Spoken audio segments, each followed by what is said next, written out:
Hai, assalamualaikum warahmatullahi wabarakatuh. Terima kasih sudah mengklik video ini. Semoga kita menemukan manfaat di dalamnya.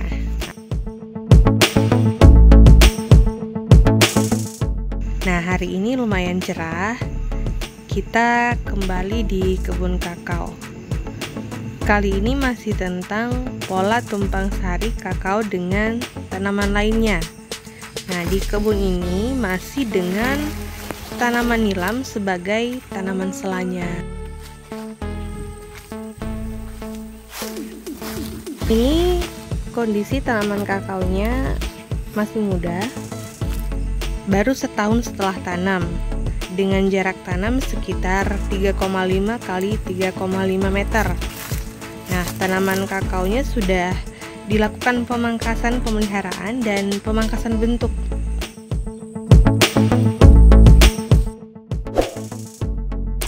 Mayoritas klon kakao yang ditanam adalah klon MCC 02 atau dikenal dengan klon 45.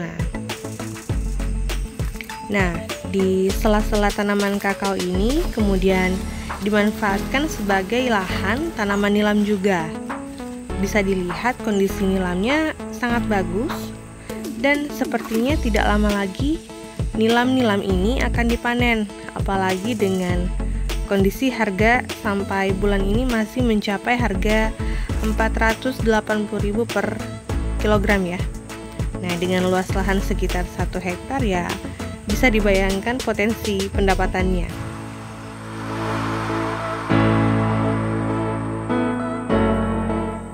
Nah, hari ini kita akan gerebek kebun ini. Seperti apa kondisinya? Untuk kondisi tanaman kakaonya dan tanaman nilamnya juga. Menurut pandangan saya, dari sisi estetiknya itu kebun ini sangat menarik ya, dan menjadi salah satu motivasi untuk tetap berkebun. Nah, dari segi barisan tanam kakaonya yang sangat rapi, dari tanaman nilamnya terlihat lurus dan tidak ada yang menggunakan area tajuk tanaman kakaonya.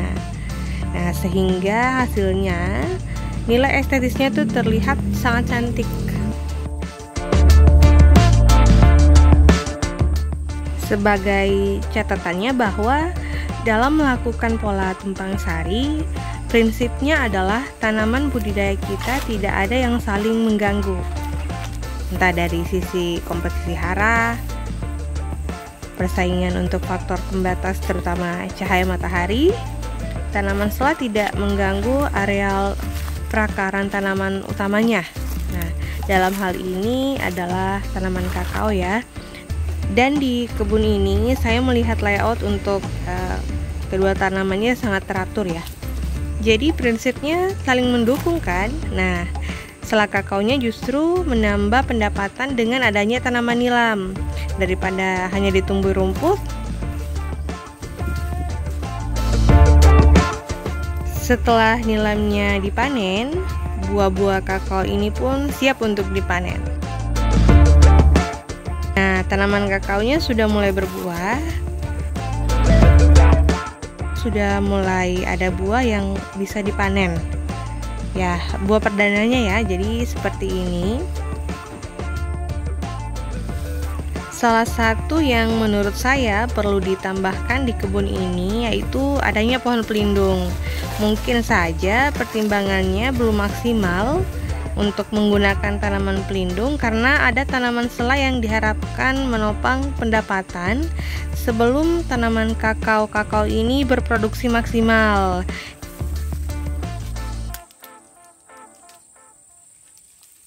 Nah, sebaiknya setelah panen sudah mulai ditanam beberapa pohon pelindung karena sifat kakao ini membutuhkan tanaman pelindung atau lebih dikenal dengan istilah tanaman shade loving tree.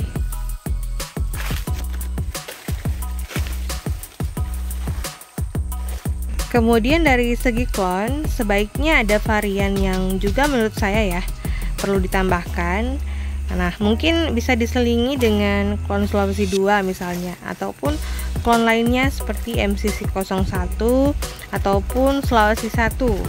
Nah, manfaatnya adalah masing-masing klon memiliki kelebihan dan kekurangan. Nah, misalnya klon 45 ini masa panennya agak lumayan lama dibandingkan dengan klon Sulawesi 2. Nah, beberapa mengatakan kalau klon Sulawesi 2 panen 3 kali, klon 45 baru bisa dipanen 2 kali. Nah, seperti itu ya, yang artinya panen klon Sulawesi 2 di awal.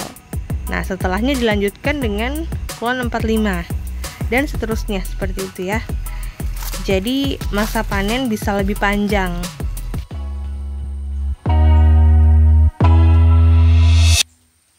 Ada beberapa alasan kenapa kita harus menanam klon secara variatif juga.